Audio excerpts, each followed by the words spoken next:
Anything wrong, dear? No, nothing. I thought I heard something, but it was just the wind.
Sounded like it came from over there.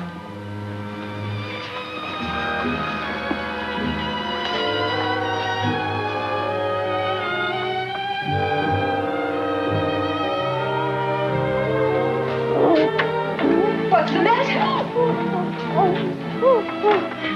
What's the matter?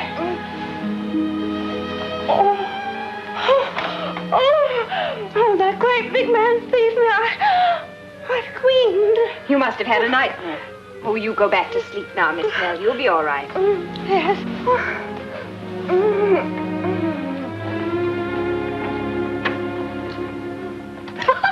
And so I ran through the forest just as fast as my poor little feet could carry me. But he was such a great, strong man and ran so swiftly that I just knew I must be overtaken soon. At last I felt him right behind me, his breath upon my neck. Then his arms encompassed me and, well, I screamed. I'm so very, very sorry to have disturbed you all. You didn't disturb me, I'm sure. I slept like a top all night. I'm so glad. How about you, Mr. Singh?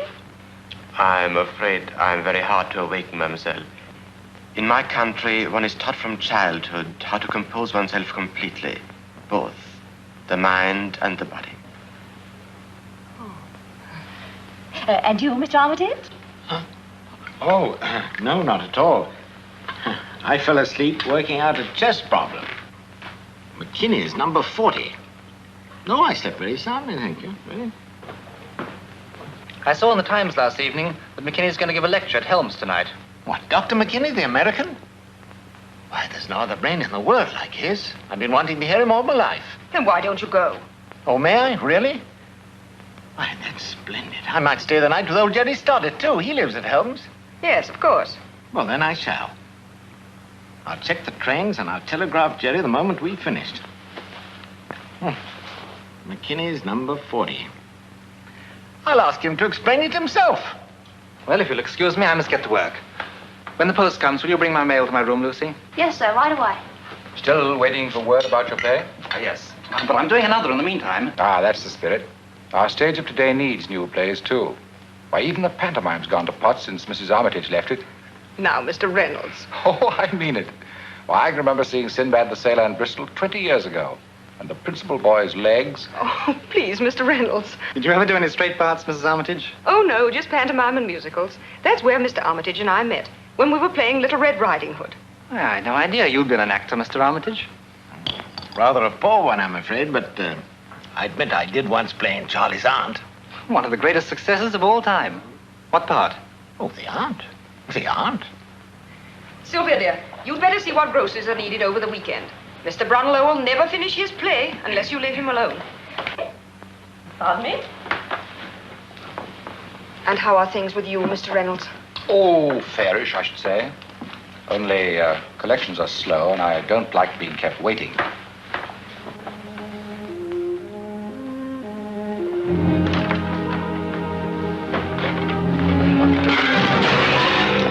What on earth's the matter?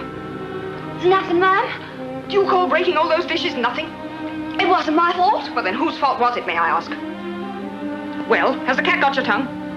I just said it wasn't my fault. I don't care whose fault it was. It'll come out of your wages. No, you can't do that. It's all I got coming. It'll be all you ever have coming in this house. I'm tired of your insolence. Your month's up tomorrow and out you go.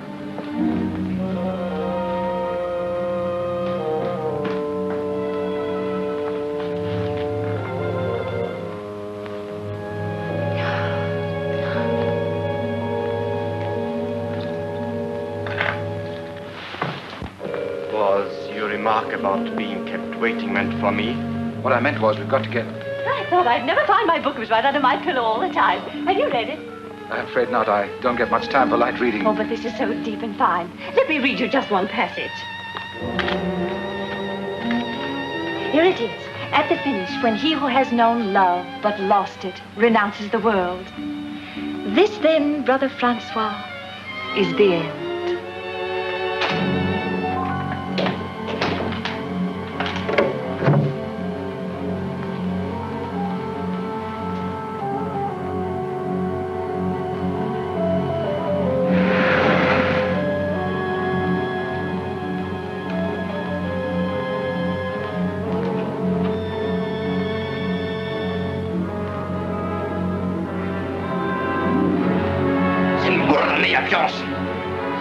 Worden ei apioren, para istioren.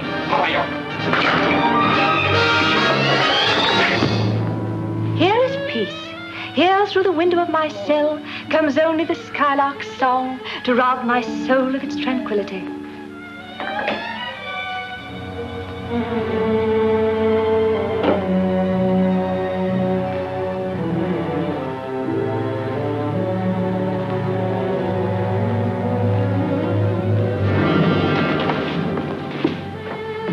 Ah, this is peace indeed. Peace everlasting. Exquisite, isn't it? Yes, very pretty. It's sublime. I have to return it now, but I'll tell the librarian to hold it for you. Very kind of you, I'm sure. Goodbye. Goodbye. What's the matter? I've got to talk to you, Joe. I've got to.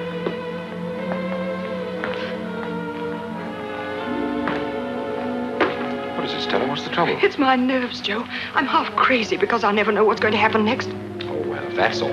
All. It's enough to drive a person mad. Oh, why won't you tell me what it's about? Stella, don't start that again. Surely you know by now that I'm not going to run you into any danger. How do I know? I don't even know what happened last night. Last night? It was almost dawn when you came in and...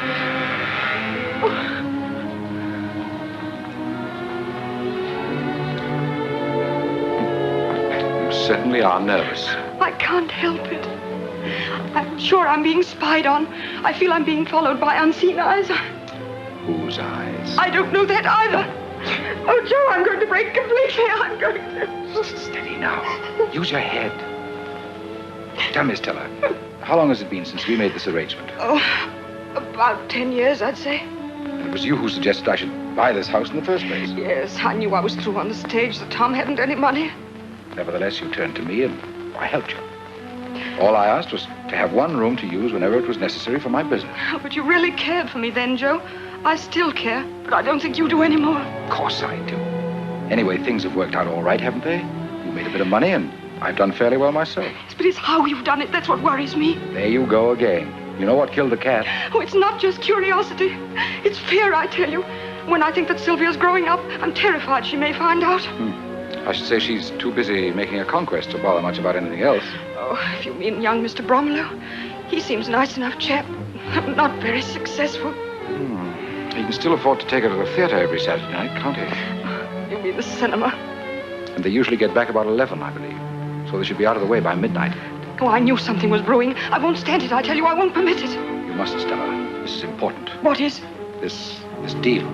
It's something different, something big. And if I put this one over, it's going to be my last. Will you promise me that? I'll give you my word, if you'll help me. How? By seeing that Sylvia and young Bromlow get to their rooms as early as possible tonight. How about Miss Snell? Oh, she's never up after 10 o'clock. Tom? You heard him say. He's going to that lecture at Helms tonight. Splendid. That accounts for everybody. And you get to bed early yourself. Sleep as soundly as a kitten, too. You don't trust old Joe, don't you? I try to. Give us a kiss.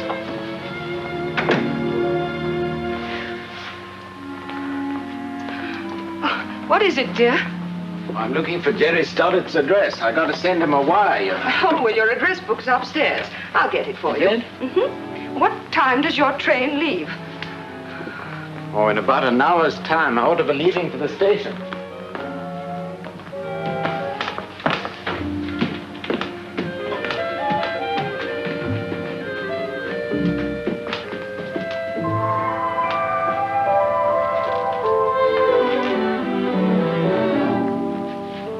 So Mrs. Armitage was right.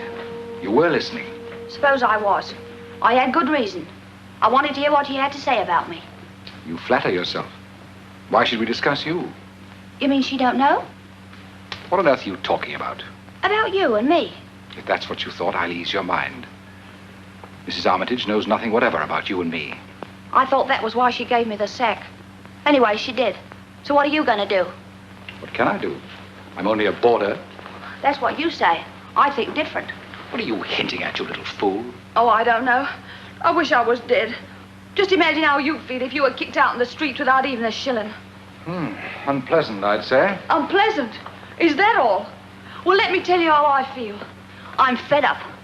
I'm sick of being worked to death and kicked around. And I'm tired of broken promises, too. I never promised you anything. Oh, yes, you did. Promises I never even asked you to make. So now you've got to help me. Stop that row. I've given you more than you deserved already. But you can't let me down now. You don't dare. You threatening me? No, I'm telling you. Then I'll tell everyone else. Then you'll go to jail for attempted blackmail. You've still got a few things to learn, young lady. Yes, I suppose I have. There's something strange about you and this old house. What's that? There's something queer going on here. Now I know you were listening. What did you hear? Nothing, honest. I swear I didn't. I thought you'd heard I'd wring your neck. I didn't. You talk too low. Then let this be a warning to you. Keep your mouth shut about me and everybody else around here. Now get out. All right. I'll get out. But I'll not forget, neither will you. Because I'm homeless and desperate now. And all because of you and that woman. So whatever happens, you've only got yourselves to blame. Get out.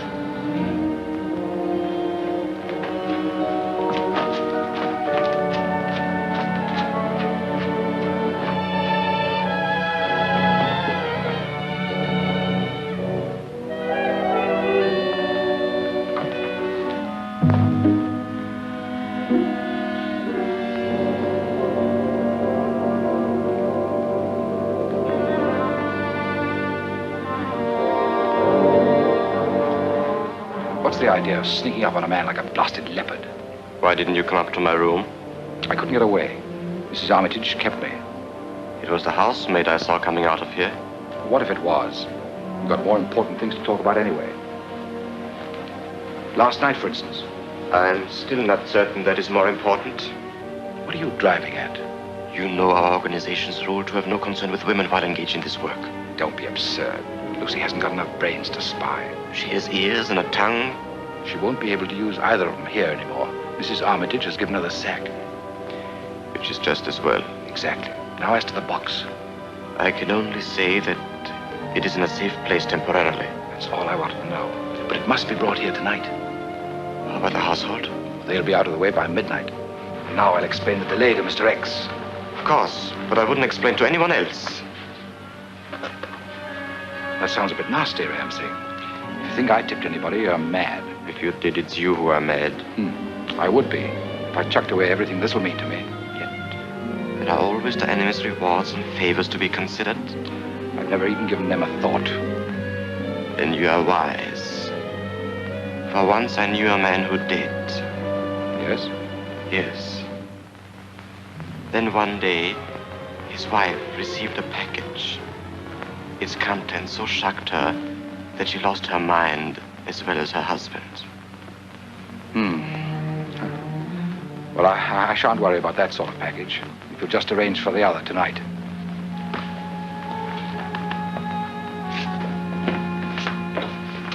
Well, I'm on my way, Mr. Reynolds. And as excited as a child. Well, who wouldn't be? This is the realization of one of my greatest wishes.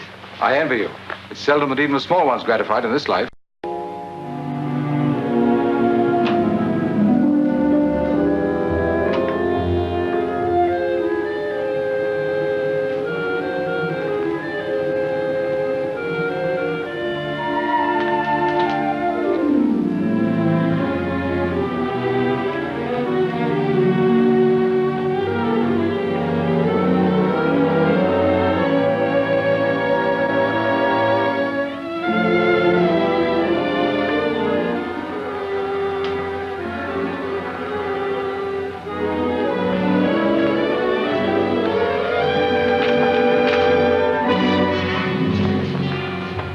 I told you to stop slithering up on me like that. We shouldn't be seen together anyway. You said everything was arranged. It's almost 12 o'clock. Mrs. Armitage and the old girl are coming up now. The maid went to bed hours ago. That right, Miss Armitage. They'll be in any moment. If they are not, The car can keep on cruising till you answer its signal. My, it's almost midnight. Not really. And the sunset is so gorgeous. Sunset? Oh, I'm sorry. It's this wonderful, wonderful book. It's just too absorbing. Oh, well, then why not take it up to bed with you? I think I shall.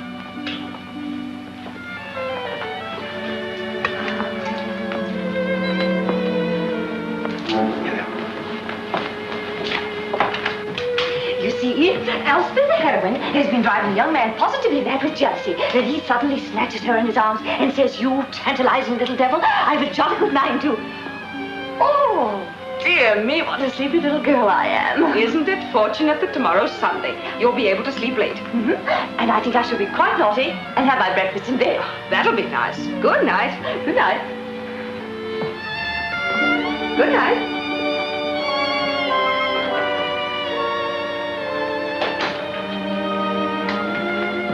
Why aren't Sylvia and the young man in?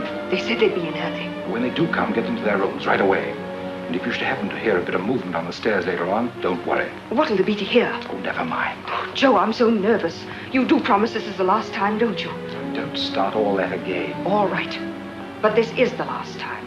I'm going to put a stop to whatever's going on for Sylvia's sake, no matter what I have to do. I don't like your tone, Stella. If you're trying to frighten me, you're making a mistake. Because I... Bread and butter. Bread and butter. Well, they left the light on for us. I promised Mother we'd be home early. Well, let's turn it off. She'll think we're in our rooms. You know, you look really lovely in the moonlight. Sounds like a Gilbert and Sullivan song. No, I mean it. Moonlight softens and subdues. Stirs one's emotions, too. Stop that prattle. Sylvia? Yes, Mother. Coming right up.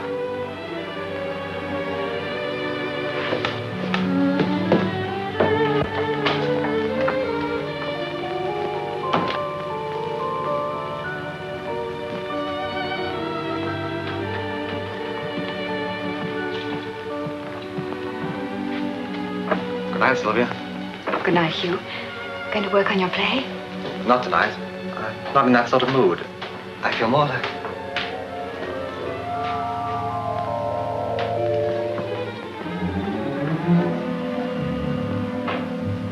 Strange. She didn't even look at us. She couldn't help having seen us. Do you suppose she was sleepwalking? One hardly puts on a shawl to walk in one sleep. I wonder if she takes anything. What do you mean? Well, nothing. I was just thinking out loud. Maybe she's upset because she's been dismissed. Maybe. Poor thing. I think I'll talk to Mother about it. Sylvia, get to bed at once. Yes, Mother, right away. Good night. Good night, Hugh.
He's gone.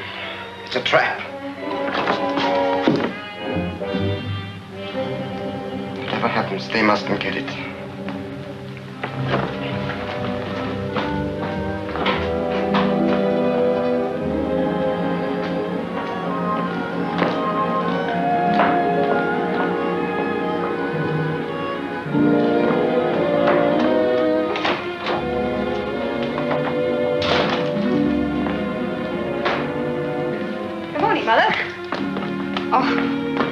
You look sour as vinegar. What's the matter? Matter enough. Lucy's gone. Just walked out without even fixing breakfast. And there's no chance of getting anyone until tomorrow at the earliest. Well, I'll help. Then bring up Mr. Bromlow's tea.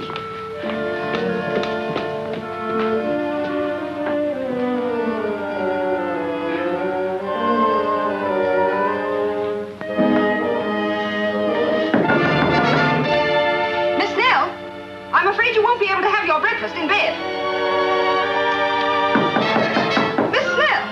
This is Mrs. Armitage.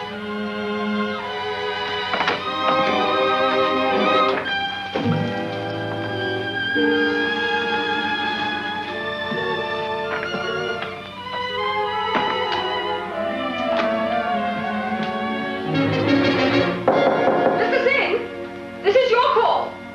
It's 9 o'clock.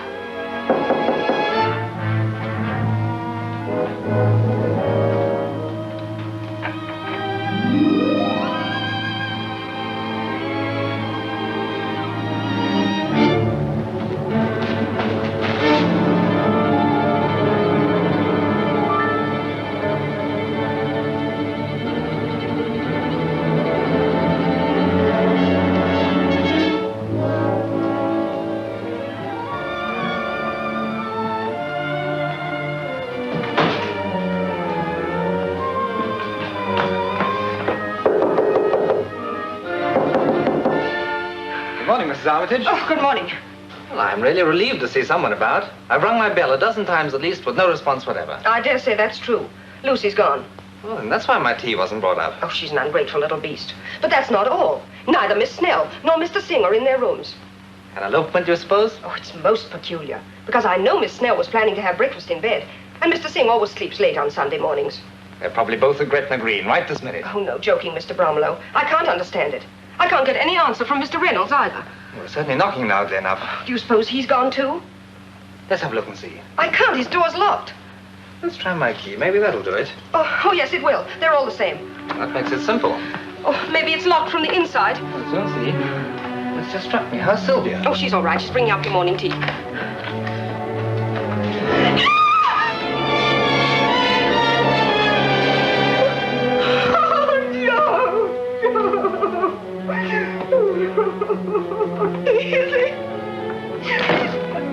Dead. He's murdered. No, I can't believe that. Now, there's nothing you can do. Just try and calm yourself.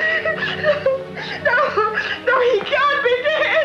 It isn't true. Oh, Joe. What's the matter, Mother? Are you ill? There's nothing for you to worry about. She's had a shock. Shock.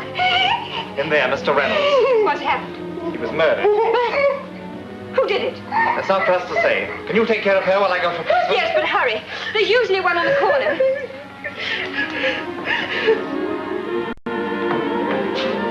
Constable, come here, quickly.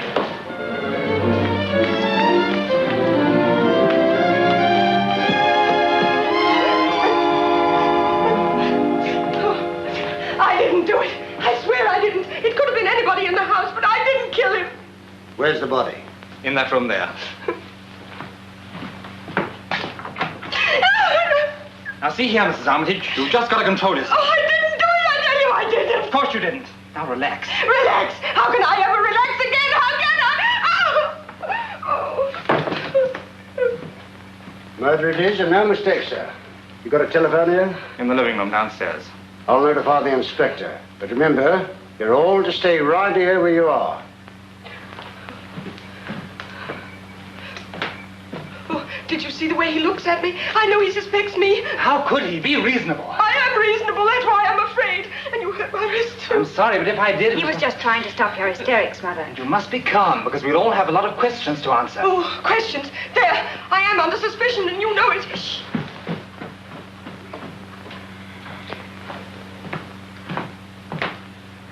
Inspector will be up presently.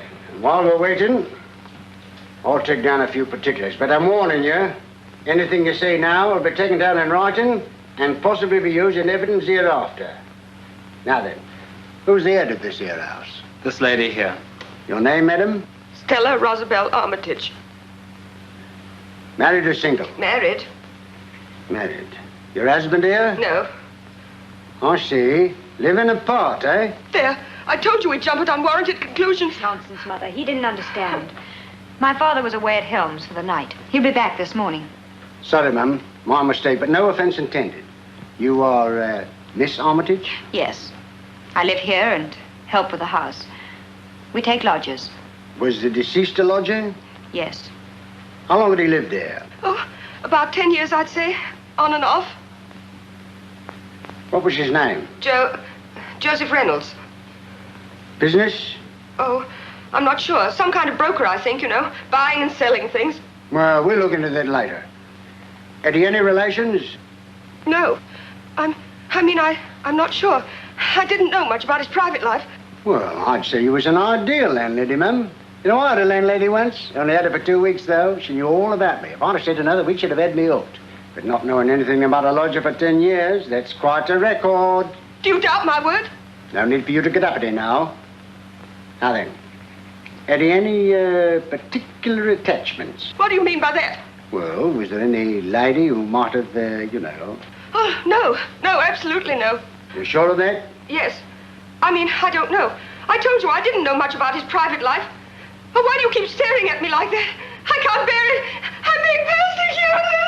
I'll take her to her room until she's recovered. Well, she'll have to see the inspector later, you know. Of course. She'll be all right in a minute.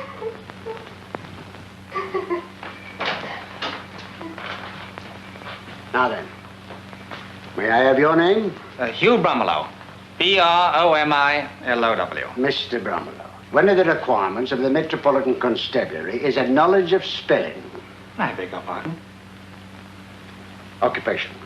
I write stories and things. Yes? Yes? Yes? What do you do for a living? Just right. Occasionally I sell something I've written. Oh, I see. Casual employment. That'll be the inspector now. No need for you to come along, sir. I'm quite able to admit the inspector myself.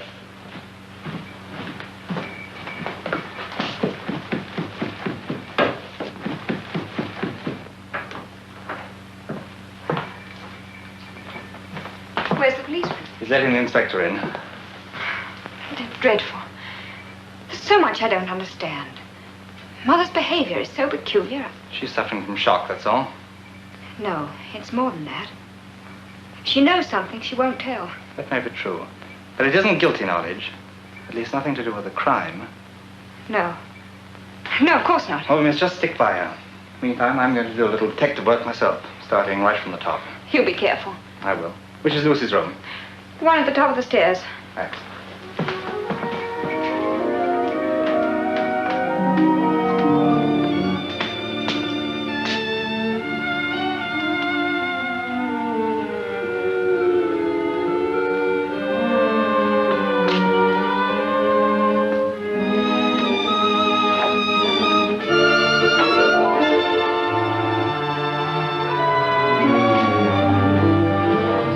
I took the liberty of writing down a few particulars, sir. You know, names and addresses and such.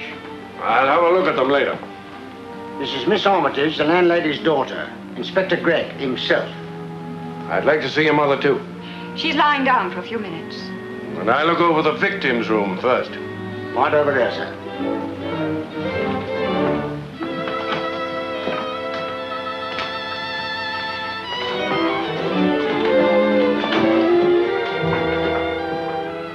Feel better now, don't you, dear? Oh, I'll manage to face the inspector, I suppose. Well, you won't be alone. Everyone will be questioned. Yeah, but where is everyone? Where's Miss Snell, Ramsing, Lucy? I want to see Lucy myself. She smokes cigarettes. Oh, yes. I've caught her at it several times, told her off to. Oh, and there goes my clue. May we come in? Please do. This is Mrs. Armitage, Mr. Bromelow, and this here is Inspector Gregg himself. Mr. Armitage is away, I understand. Are there any other lodgers? Yes, there are two. Ram Singh, an Indian student. And I'll see him first. Only he's not here. Oh?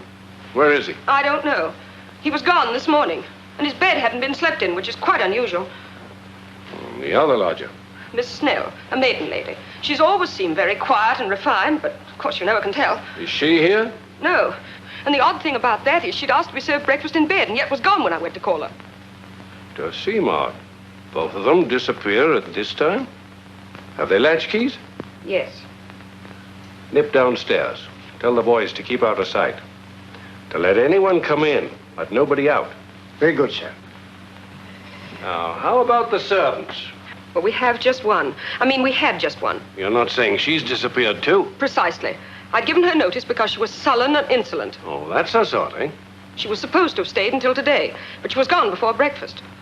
Said she had a headache last night and went up to bed. That's the last I saw of her. There does seem to be something queer about it. Maid and 2 lodgers disappear and the third one's murdered? Oh, I shall never forget the way he looked when we found him. He didn't answer my knock. Mr. Bromelow came out and we used his key to get in. Reynolds' door was locked, eh? That's right, Inspector. I opened Reynolds' door just as Mrs. Armitage says.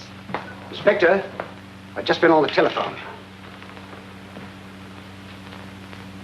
That all she bet on, Aspidistra? He won. Won by 6 lengths, all by himself. What did he pay? Unfortunately, he was disqualified, so he didn't pay nothing. You want anything in the 4th racer? No. When was Mr. Reynolds last seen alive? I said goodnight to him in the hall just before midnight. Then he went to his room. Where was Miss Snell then? In her room. And the Indian gentleman? I don't know. And the maid was in bed? To the best of my knowledge. Oh, but she wasn't. Miss Armitage and I both saw her just at midnight. Where was that? In the upper hall. Miss Armitage and I had stopped to say goodnight. Lucy came down from the attic, crossed the hall, and went down the stairs. Where did she say she was going? She didn't say anything. She was wearing a shawl around her face and staring straight ahead. Most peculiar, fixed stare. She never even seemed to notice us. Think she might have had a drop too much to drink, perhaps? Oh, so that was it. I might have suspected as much. That's why she was so sly and sullen and smooth. Now, Mother, don't jump at conclusions. We don't know that. It's enough for me. She'd been drinking and got to brooding over some fancied wrong Mr. Reynolds had done her. And then she killed him. I don't believe Lucy could possibly do a thing like that. She'd have been able to see the knife that was used, too, when she was cleaning his room, because it always lay on his bedside table. That may be it. Nobody but a person under the influence of liquor or drugs, or with a heart full of hatred, would have been so vicious, would have stabbed their victim so many times. Oh, so many times. I didn't know that. How ghastly, how horrible. Sorry, ma'am. I didn't mean to shock you. I shouldn't have spoken so frankly. Constable, circulate a detailed description of this maid Lucy and the other 2 lodgers at once. Someone's coming.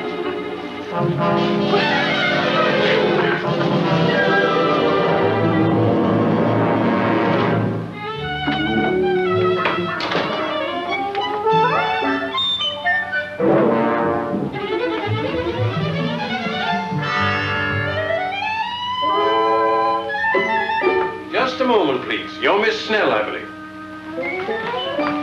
Yeah, you don't seem to understand, miss. This here is Inspector Gregg. Oh! You can't do that there, you know. It's all right, Miss Snell. It's just that something unfortunate has happened, and the inspector wants to ask you some questions. That's right, miss. Now, if you'll give me the name in full. You needn't be nervous, Miss Snell. Just 1 or 2 simple questions. I'm sure you'll be able to answer them quite satisfactorily. It's the law you're trifling with, miss. You must answer, you know. Unless you're ill. Is that it? Are you sick? She got an impediment in her speech? Not that I've ever noticed. Quite the contrary. Maybe she doesn't want us to know our full name. No, that can't be it. Because her name is on her cards. Phoebe St. John Snell. Yeah, but she's got to answer for herself, miss. Perhaps this'll convince you how serious it is. There's been a murder committed in this house. Mr. Joseph Reynolds was stabbed to death last night. He's lying in his room right now. As stiff as a mackerel. Perhaps that'll make you speak. We know you've nothing to hide. She had nothing to do with this awful thing. Oh, you can't be too sure. Still waters run deep, you know. Now, will you answer for the last time? If you don't, I'll have to take you to the station.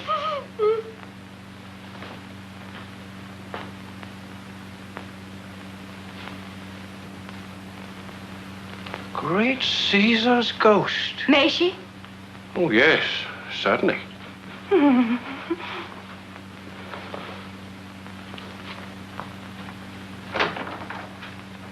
The poor dear. Oh, what's it all about? She woke up early this morning and got a guilty conscience because she hadn't been to church for 4 Sundays. So she decided to go to early service. Well, go on. Well, she got to the church door and suddenly realized she'd forgotten her teeth. You wish to speak to me, I believe. Yes. Watch out for her now, Inspector. She's got her snappers in. You're Phoebe St. John Snell. Actually, it's Phoebe Marcia St. John Snell. I usually omit the Marcia. Too many names seem a bit pretentious, don't you think? Inspector Gregg is doing the thinking around here, miss. What time did you retire last night? Just before midnight, which is rather late for me, but... You didn't notice anything unusual last night? No, nothing at all. Only... Only what? I had such a very vivid dream. I was bicycling through Spain, and the Prime Minister of all people behaved so unconventionally that Yes, but nothing that concerns this case. No. Well, did you notice anybody about this morning when you left? No. Not the Indian gentleman, or... That may be Ramsing now. It is. Are you Ramsey?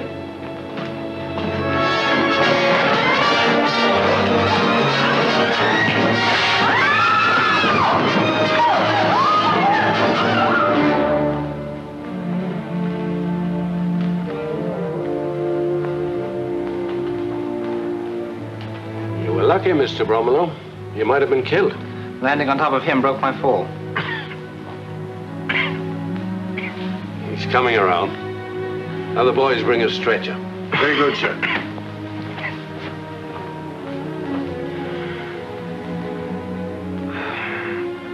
My leg. It's broken. You should be glad it wasn't your neck. Now perhaps you'll answer my questions. I've done nothing to answer for. Your actions upstairs hardly support that. I was nervous. I'm a foreigner and not familiar with your police methods. Well, you'll have a chance to learn now, because Mr. Joseph Reynolds... Don't you believe him? He would say anything to save himself. He hasn't saved himself. In fact, He's trying to, though, if he accuses me. Yet, this was all his idea from the beginning. Was it? I can prove it. I'll tell everything. I'll turn King's evidence. Oh, so you do know something about our laws, anyhow. Now then, where were you last night? Here until midnight. Then, when the bucks arrived, I went to get Reynolds. But his door was locked and he didn't answer. Why? That's what frightened me. I thought he'd gone and tipped you off that the money was here. I see. And this box? Took it away again. You don't think I'd leave £500,000 for a rat like Reynolds, do you? £500,000? Where'd you get it? I'll ask the questions, Mr. Bromelo. Oh, I beg your pardon, only it seems such a huge sum. It does. Where'd you steal it? I didn't steal it. It was sent here to be used for the cause. Oh, so that's it. Foreign money. Bank of England notes and gold. That's it. Don't you see? English money drawn from banks abroad. Because if anyone withdrew that much here, it would be reported, and the government would check to see what it was used for. Sabotage. Exactly. That's it, isn't it? Let Reynolds tell you. Reynolds will never tell anything. He's dead. Dead? He's upstairs in his room now. He was murdered. When? How? Those are details that we expect you to supply. But I can't. I never saw him after the bucks came. And he never told you about it. He never told you anything. You trapped me. Perhaps I did trap you. But you trapped him and killed him. No. No, I didn't kill him. I swear I didn't. That may be true, Inspector. If he'd committed murder, would he have returned here? Here. I told you to leave the questioning to me. Sorry. Now, as to your organization, I'm through talking. I just want to know what Lucy the maid had to do with it. Nothing. We don't employ women, and we're under strict orders not to have anything to do with them. Fact is, I had to remind Reynolds of that yesterday. Why, Mr. Reynolds could never be involved in that way, I'm sure. Nevertheless, Lucy was with him in here yesterday. I heard her mutter as she left. She seemed terribly upset. She said she'd show him and make him feel sorry for everything, too. Oh, you shouldn't talk like that about a man who's dead, Mr. Singh. He's not talking about him. He's talking about Lucy. And now that she's disappeared, I'm beginning to think... That's it. Lucy killed him. I told you she was threatening him, and she seemed absolutely insane. She always was a sullen sort. Probably had murder in her heart all along. Oh, come now, you're just jumping at conclusions. I'm not jumping at anything. It's as plain as the nose on your face. And that's plain enough, I must say. How dare you? I won't stay here and be insulted. I'll go to my room if I may. Good riddance to bad rubbish. Oh, there's other rubbish to get rid of here, too, Mrs. Armitage. Don't forget the disgusting food you serve, and the lumpy beds, and other things I'm too much of a lady to mention. As for me, I shall leave this place as soon as the police will allow. Now, what could she have meant by that, I wonder? Seemed plain enough to me. It's as plain as the nose on your face. Surgeon will set your leg as soon as you get to the hospital. Be careful now, it's the left one.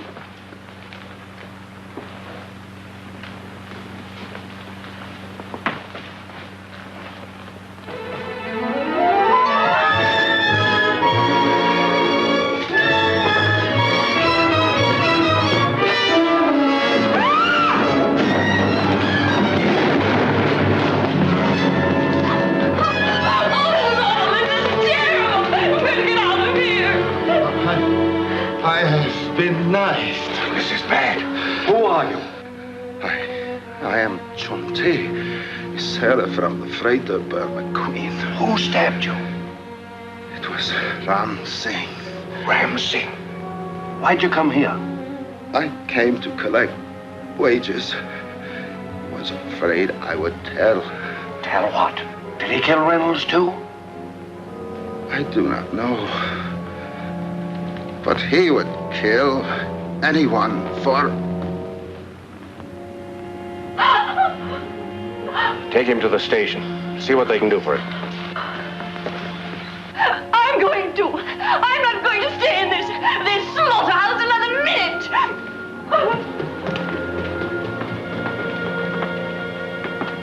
Well, we know who killed poor Mr. Reynolds, anyhow. Afraid I can't agree with that. The sailor was wounded by a skilled knife man, such as Ram Singh probably is. But as I said before, Reynolds was killed by a frenzied novice, which brings us back to Lucy once more. Oh, I still don't believe she did it. No woman bent on murder would ever parade around the house and show herself to everyone who happened to be up. Just proves she's mentally unbalanced. She got past thinking about herself. And why'd she wear a shawl? You think she'd rather be hanged than catch a cold? Oh, you writers always try to build a mystery into everything. Mr. Armitage is back, sir. Show him in. Dad! Stella, they told me what happened. To think I was away when you most needed me. It's all over now anyway, Tom. But who could have done such a terrible thing? And why? Lucy. Lucy?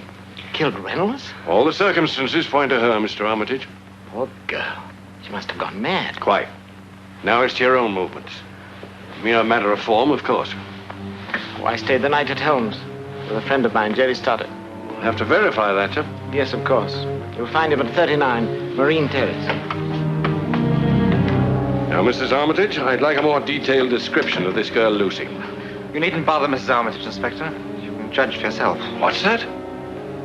Just take a look in there.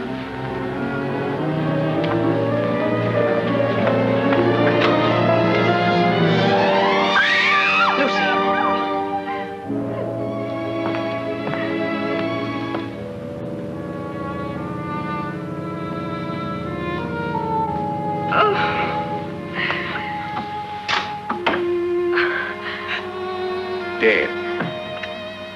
Has been for hours, I'd say. Oh, Lucy. Oh, how perfectly awful. How'd you come to look in there? Oh, I don't know. Just idly curious, I suppose. Well, that clears up the case anyhow. I'm not surprised she committed suicide. I fancied the river. You're sure it is suicide? Naturally. She was an hysterical type, we know. She'd killed a man and she couldn't bear to think about it. Look at this, Inspector. It was him made me do it. I warned him, and perhaps he's sorry now. But whatever anybody says, he drove me to do this awful thing. Lucy Timpson. Well, we don't need anything else, that's sure. doctor's here, sir. He's gone up to Reynolds' room. I'll be right with him. May we go to our rooms now, Inspector? Certainly. We close up this room until the doctor's had a chance to examine her. May I have a look at that letter, Inspector? Trying to make a Sherlock Holmes out of yourself, are you? I just want to see the effect of hysteria on the handwriting. Well, go ahead. Only hurry. That's strange. She starts with, "It was him made me do it." The word "it" starts with a small I. Well, she was just an uneducated girl. Didn't know any better. That isn't the real reason. Look at this paper. It's half a double sheet with the front torn off. What does that point to? Probably found the paper in a waste paper basket. Tore off the side that was written on. When are you through? Would you care for a little drop of something, Mr. Armitage? We've all been through a rather trying morning. Yes, I'd be glad to join you. Not more than 2 fingers, Mr. Bromwell. You'll be charging yourself with the crime.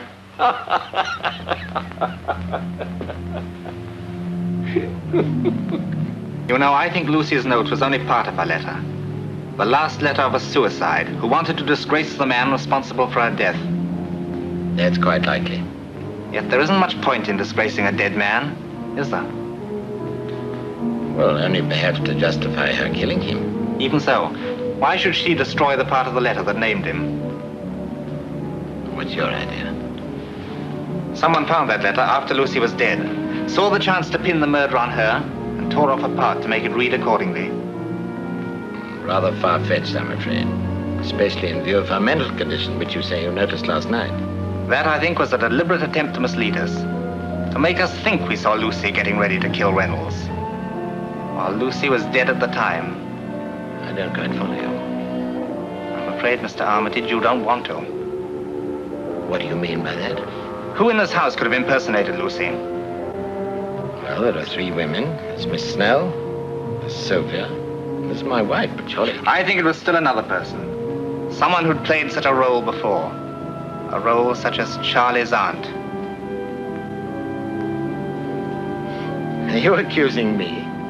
Before I actually accuse anyone, I'll ask you to explain this. I found it on the floor of the sitting room, in front of the cupboard where Lucy's body was hidden. And you always carry your little chess set with you, even on such a trip as you took yesterday. That's true, Bromwell. It's also true. I killed Joe Reynolds. But in heaven's name, why? Well, I discovered that he and my wife are in love. When did you find that out? Yesterday, just before I left to catch the train. I saw him kiss her. Did they see you? They didn't know I'd seen the kiss. For a time, I managed to hide the shock. I carried on as usual, automatically, mechanically. And then the thing got me. What thing? Oh, jealousy, jealousy. A monster who kept shrieking to me to kill. And then it softened and began to whisper a plan. I followed it. I went into a shop and telephoned Jerry Stoddart.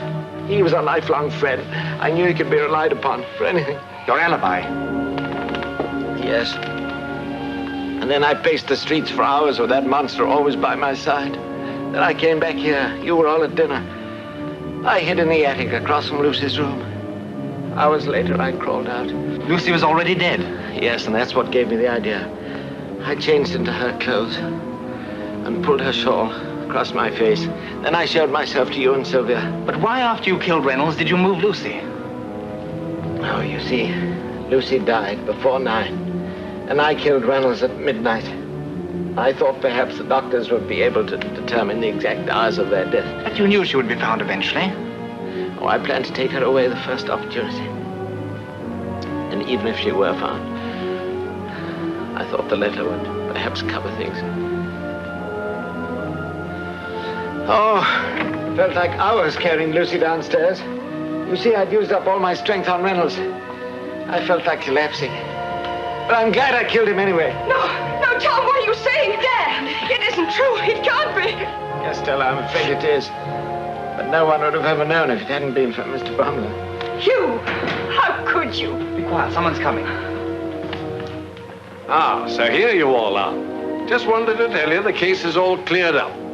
Doctor pronounced the girl a suicide. Poison it was. And of course, we know she killed Mr. Reynolds. So that's the formal verdict.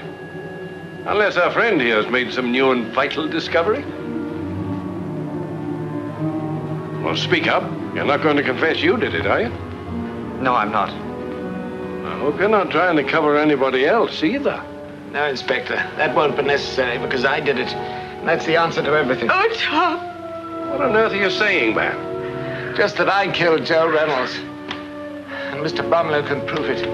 If this is a joke, I warn you, anything you say may be used in evidence against you. I'm taking you to headquarters.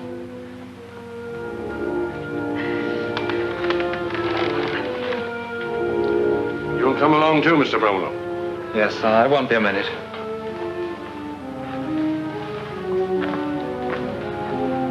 Sylvia, I'm sorry. I'd have given anything on earth not to have had this happen. I know you. You'd even have protected him if he'd let you. But how would it ever have been possible for you to do such a thing? That's very easy to explain. It's just that I had the best and sweetest reason in the world. Oh, Hugh. And so Hugh turned to Sylvia, and his smile was as eloquent as his words. I think I have the best and sweetest reason in the world. Well, that's the story. Hugh, it's wonderful. I only hope no one's offended. I had to dramatize a bit, of course. Oh, naturally. You certainly made a very unpleasant character out of me. Oh, Dad, where have you been? I've been over at Helms with Jerry Stoddard. Hugh just finished reading us his latest story. It's a shame you missed it. Oh. He made you a terrible killer. Huh, he did he? I'd like to kill the man who invented this chess problem. You made me out quite a lad with the girls. How many times you say Tom stabbed me? 28. Cut your throat a couple of times, too. How's a man smoke with his throat cut? And I resent your fiction that my teeth aren't my own. So just to prove it. Homer, have a cavity. You better go and see my dentist tomorrow, dear. And I assure you, sir, that no one is more loyal to the Empire than I. It would do me grave injury if my name were to appear in your book as that of a traitor. All names will be changed before publication, I promise you. I'd like to have my name in a real book, Mr. Yu. You would you, Lucy? Well, we'll keep it in. Maybe use your picture as a frontispiece, too. What will my young man say? You didn't give me much to do. I want to talk to you about that. Excuse us? Sylvia. Do you remember that promise you made me? Of course. But that was only in your story. Well, I'd like to have you make it again, now. Why not? You mean it? Certainly. Well, I'll make the announcement right now. But wait, there's nothing to announce. That promise depended on a play, not a book. Well, I know that, but it's going to be a play. I only wrote it as a book first because it gave me greater freedom of action. But how'd you know it'll be produced as a play just because you sold it as a book? Because everything Dwight Winston writes is produced. Dwight Winston? Yours truly. You're Dwight Winston. But why should such a successful playwright come to a little lodging house like this? Well, for 2 reasons, my dear. First, to get color and characters. Secondly, to find a wife. Oh, you... But hurry, we've still got time to get a license before the registry office closes. But I can't go like this. There she goes. You don't need a hat. That's all right. Come on. My, you are in a hurry. Yes, I am. Yet maybe we should pause for just one more minute.